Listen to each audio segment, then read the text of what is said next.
We are back with our guests, the two Marks, Mark Miranda and Mark Floro, and we're talking about the business of photography and related topics. We're talking about graphic design, publishing. So these are interrelated disciplines that a lot of you have been requesting to hear more about because I guess a lot of people are really thinking about careers in this field. Okay. Back to the other to Mark Floro. It's gonna be a little difficult. We were talking about the food photography business. Yes. And of course, talking about the financial dimension of it is one thing, but maybe I guess let's talk about the talent part, the artistic part. You do the pictures for a lot of the top fast food chains and even hotels because your family is into the restaurant business as well, no? And one observation is that the food on those billboards and the posters look yummier than what they actually are when you go into the restaurant and buy them. That's a really good comment. Is that do you actually put different what do you call it, implements or no. Is that genuine article? Okay, it is really the genuine thing. We need when I shoot, I have what we call a food stylist. It's my wife. I love a food stylist. Just like in fashion, you have a makeup artist, you have a hairstylist, even a wardrobe. Well, with food, I need a food stylist. They enhance the food. We don't add the ingredients. We don't. Like the meatballs are always bigger in the. No, well, we don't work that way. If it's really that size, it's really that size. But we quote unquote we enhance it. We don't, let's say, overcook it. We make it look again. The texture somehow you integrate the texture. Yes. Which triggers the appetite. Go. That is their specialty. That's the food stylist. That's their job. My job is just to enhance it. Mm-hmm. Okay. And it's a good career. People can make a living out of it. The food, or the food styling. Both. The food style, the food photography, the food styling. Well, I've been doing it for.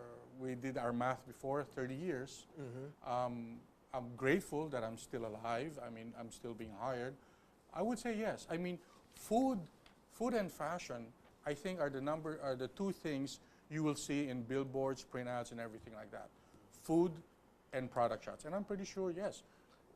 So you're responsible for those billboards and those posters of Chowking, Jollibee, Manila Peninsula. So you do hotels, McDonald's, Pizza Hut. That's an old list. That's really an old list. I've done Pure some, Foods, but not Robinsons. Okay. Convenience stores and SMC. So yes. So you have a long and very distinguished list of companies. Thank you. And these are not all. Some of them are not your fast foods. No, you do the hotels, which is the hotels are I guess could be more demanding. So what do you tell your students when they want to go into that? The food. We've talked about the talent. Yes, the food. Okay, the food. Again, it's really an introduction to food photography. Some of those students actually, they just want to quote unquote try it out, because I guess this is one of the formal training, so to speak, in how to shoot food. Very few of them are actually also potential. They're actually from the food industry, so I guess they would like to do the shoots themselves. It's not really. There seems to be an explosion of restaurants in the Philippines nowadays. When I was a teenager, you wanted to go out on a date. You went to either a pizza parlor, is that what, or a burger joint before, and that was okay. Now kids want to take their dates into those expensive Italian or French restaurants, and they would take pictures of the food and post it on Facebook. That's right. Well, that's different. I mean, I would like to think that those people who are, let's say, taking my class, they want to try this. Some of them, not necessarily all, they would like to try this for their profession, for a career. Mm-hmm. I don't teach No, I don't like to teach. You know, you go to restaurant, shoot, and then post it. No, no, no, I don't teach that way. That's not my objective. You teach the level up. Okay. Yes. How practical is it to? Because I would think that the cost of getting the equipment is the biggest single purchase that you will get, the camera and how you print the pictures. So is it still practical to rent real estate or an office you mean a space studio? for a studio? Because nowadays, I think it's just the professional services that a lot of the clients pay for. They get you bring your camera, and you give them the output. Well, okay. One way is actually to work in the client's. If let's say the photographer has no studio, when you add, when you're going to rent, that's what you say, rent a studio, that adds cost. Cost, yes. So to keep the cost down, just work at the restaurant or at the manufacturer or at the client's location, just to keep costs down. Okay, that's what I tell my The studio thing is step 2. When you've made a name for yourself. Yes. I mean, having a studio has its benefits, but I know that for some reason I'm finding out that there are a lot of photographers who don't have studios, which is really good, and they are actually they're renting studios. But I'm finding out that it's already okay for the client to pay for the studio, and that kind of surprises me because it's an additional cost. But again, if they can shoot at the client's venue, the location, then so good, then better. Mark, since you teach the business side of it, what is the cost? What is the overhead of getting the basic equipment, an acceptable set of equipment? Okay, very good question. What stuff do they need, and what's the budget for it, more or less? Okay, very good question. When I started off, just by myself, no overhead except me. Okay, the equipment, again, it's very important to know what kind of photography you want. Work with, I would say, 25 to 35,000 would be sufficient. That was just back for in the day. body. No, I'm talking about now. 25 to 35 just on the digital body. Okay. Now, you can work with one lens, but again, you must know what you're going to shoot. When I got first into the digital, I had one body and I had one lens, just one lens. And that lens, but again, we're just talking about shooting food. But that lens was good enough for a year and a half, 1.5 years of existence, just one lens. So, you know, it was, I think, if I remember right, it was like an 18 to 105 or something like that lens. And that met all my requirements. For the first year? For 1.5 years, yes. 1.5 years. Okay. Mark, the other Mark. Yes. I understand that the PCCI has been getting, not clients, I guess, we'll call them students, from the industry, which means our industry, the media industry. Yes. Is this reflective of the technological changes? And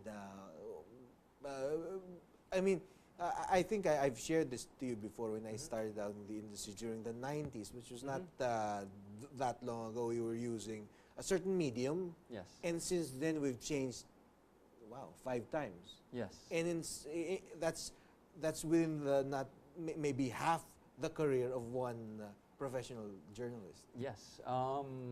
Right now, change happens really fast in the industry.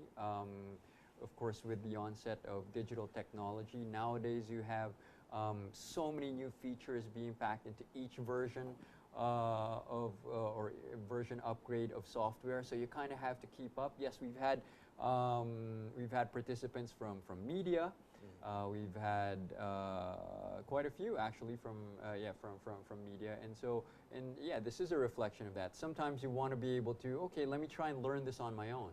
But it takes you have to really have a lot of time and patience to do it, to learn it on your own, and often you have to go to varying sources just to get the information that you need. And what we try to do is to help them get up to speed get efficient, get knowledgeable in either how to use the software, how to design, okay, and in the case of Mark Floro, how to take really beautiful shots quickly. Yeah. I get from good sources that you have people coming from abroad who come to the Philippines just to take your Yes. seminars oh or yeah. classes. Oh yeah, that's also yeah, one of the things that we're happy about. A lot of people do the math and they think, hey, in this courses they're offering, they also offer equivalent courses abroad, but they're more expensive. So let's say we've had two U.S. servicemen who were stationed in Okinawa, Japan. They said, okay, we can go home and take these Adobe classes, okay, in the U.S., but for the same money, we can go to the Philippines, take the course, also under Adobe certified instructors, okay, inexpensively, relatively inexpensively, and still have a lot of money left over to go to the beach, to go to Boracay, okay, and for the same amount of money they would have spent just on the training alone in the U.S. Because a lot of the U.S. servicemen, they work in the military for X number of years, then they go back into civilian life, and they take whatever technical know-how they learned from the military and apply it somewhere else. And that's just one example. We've had people from all the way from Australia, sometimes balikbayans. They haven't been here for years. Hey, why not take this class here instead of where they live, where it's more expensive, and then throw a vacation in on it. So Australia, Europe, Middle East, we've had participants from there. And not just balikbayans, even people who are native to those countries as well. Okay, Mark, just in case you haven't remembered the two courses earlier that we were discussing. Well, yes, of course. Finally remembered. The last two are well, logo design. Of course, businesses need logos, really high impact logos as well. With the speaker there is Sonny Leon, who's a really talented illustrator, and also how to do really high, also captivating posters by Ed Yap as well. Okay, very briefly, invite the viewers over to PCCI if they wanna take up one of your courses. How do they get in touch with you? Yes. And maybe the other Mark can invite the viewers over to your class. Yes. So the first Mark. Oh yes. Our contact details. Well, first of all, you can, if you're interested in our slide sessions or just about our intensive hands-on training courses and workshops, they're all available on our website, pcci.com.ph. If you're interested in the slide sessions, you add a /slide, pcci.com.ph/slide. And all the descriptions are there, the qualifications of the speakers, and just about all the information you'll need. And even our phone numbers are there if you want to give us a call and ask more information. Mark Floro. Again, I'd like to invite you for the food, photography, the business, and with really the business, I'd like to think that you will decide again, not to think, whether you will really get into it. Again, photography is not for everyone. Just like any other business, you have to actually find your way through that medium, so to speak. But Okay. Thank you. Thank you very much. And on that note, we hope today's show gave you some useful and potentially life-changing ideas.